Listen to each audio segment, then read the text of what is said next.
not just to win the next election, but then to govern effectively in a time of economic constraint and reviving right-wing populist insurgency. I think Labour now needs to be even clearer and bolder about key policies on the economy and on the border.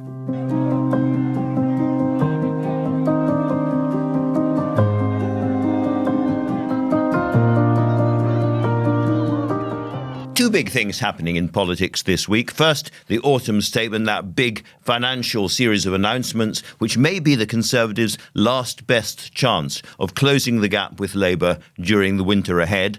In today's autumn statement for growth, our choice is not big government, high spending and high tax. Instead, we reduce debt, cut taxes and reward work. And second, the Conservatives are going to lay, we don't quite know when, this extraordinary emergency legislation on Stop the Boats in front of the Commons, which is designed to override the law and, in many people's view, the facts after the Supreme Court ruling against their Rwanda policy. The Home Secretary's appeal is therefore dismissed. So 2 big issues, and in trying to frame them, I think we should try to imagine the politics of the mid-2020s, 2026, 2027, to get a sense of the kind of positioning that Labour should be adopting now. And of course, none of us know the future, but I think it is quite likely that by then we will see a Labour government still economically constrained, still finding it very hard to spend heavily on the state and rebuilding the state, and surrounded by an insurgent right-wing populist move of the kind that we are seeing all over Europe and is certainly present on the right of the Conservative Party and to the right of the Conservative Party with parties like Reform UK. Anyone who thinks the insurgent populist right in Britain is on the way out, is going to fade away, I think does not know this country. So let's talk first about the economy and the autumn statement. I now call the Chancellor to make the autumn statement. Jeremy. I think during the time of Jeremy Hunt as Chancellor last year, we have seen in particular a Labour policy which you might say is a bit like marking your opponent in a sport. In other words, Labour has been close to the Conservatives, following them, not breaking too far away, and in some sense mirroring them. And the origins of this are quite clear. Labour wants to break away from the idea of Corbynism, a radical left-wing surge on economics, and be seen as the responsible, serious, fiscally prudent party, more so than the Conservatives. But this mirroring has got to the extent that some in the Treasury, for instance, are delighted because they see a return to effectively a single economic policy, only tweaked, depending on whether the Conservatives or Labour are in power. Back in the 1950s, a journalist called Norman McRae invented the term Butskellism, or Mr. Butskell, which was a combination of the then Tory Chancellor Rab Butler and the Labour leader Hugh Gaitskell, who he argued were following very, very similar economic philosophies, economic policies. And this convergence is, of course, something the establishment represented by the Treasury loves. Now, I think the convergence in the 1950s was illusory, and it certainly is now, because Rachel Reeves, for instance, is pursuing still this policy of a £28 billion a year investment in the green revolution. We will get to the 28 billion.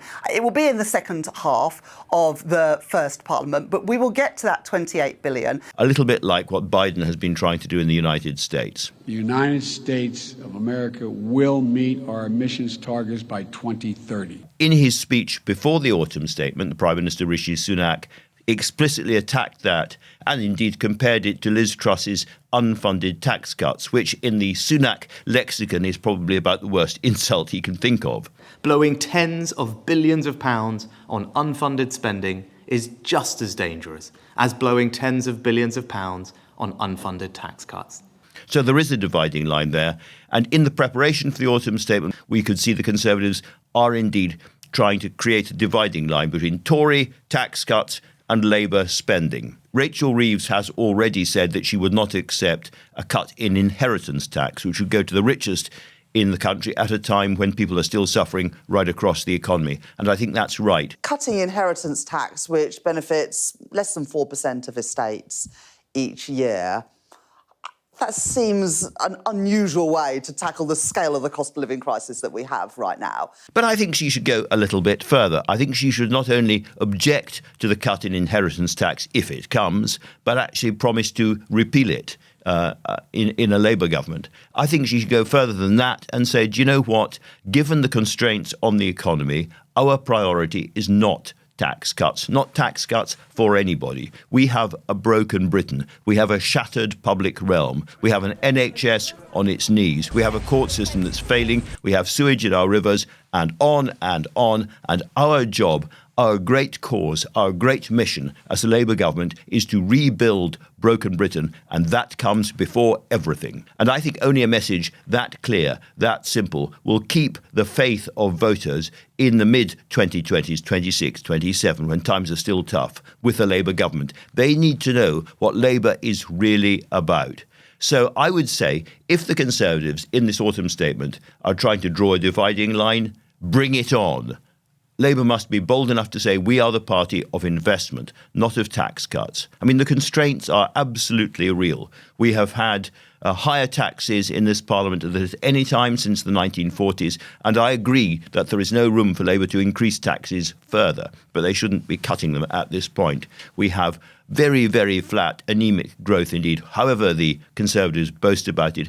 And the cost of government borrowing is now eye-watering. Although this is supposed to produce the headroom for tax cuts in the autumn statement, let's remember that the figures for this October, when the government was borrowing nearly £15 billion, are right up there, the second toughest October in government borrowing ever. So the idea that we are through this is absolutely absurd. And interestingly, there was an opinion poll just before the autumn statement which said that a big majority of voters did not believe the economy had turned a corner, and a very, very large majority thought that their own economic circumstances had not improved at all. So, to say the least, this is a big sell for the Tories. I don't think this dividing line would work, and I think Labour has to stick very, very clearly to its great cause. However, all that said, and that is what matters to voters more than anything else, even the economy in the weeks ahead is likely to be overshadowed by the continuing row over the Rwanda policy and stop the boats.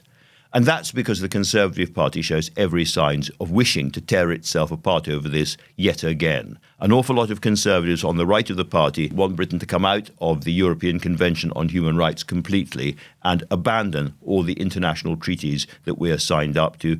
A European court overrode our Supreme Court. And as a result, our first flight to Rwanda was grounded.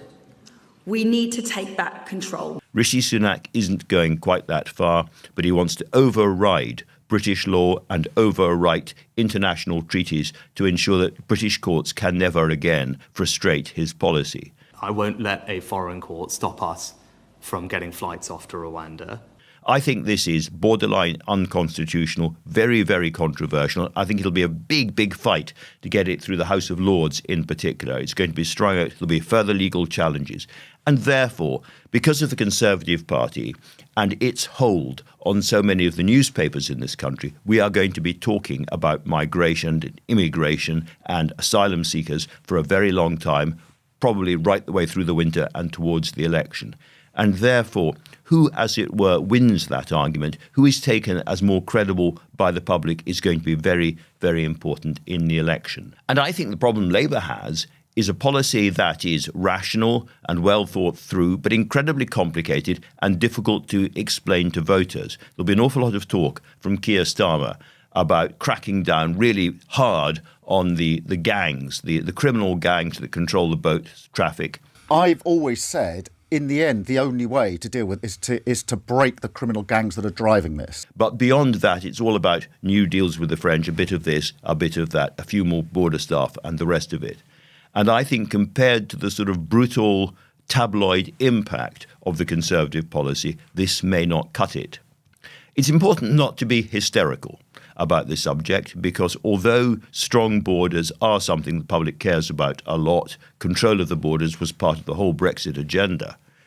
If you look at the latest figures and the Oxford Migration Observatory, part of Oxford University, is, I think, the best people to look at on this, then you'll see that actually asylum seekers are a very, very small and not very fast rising component of overall immigration into this country, well behind things like skilled workforce, students and their dependents, and people who have come here on humanitarian visas. So we shouldn't get this out of control.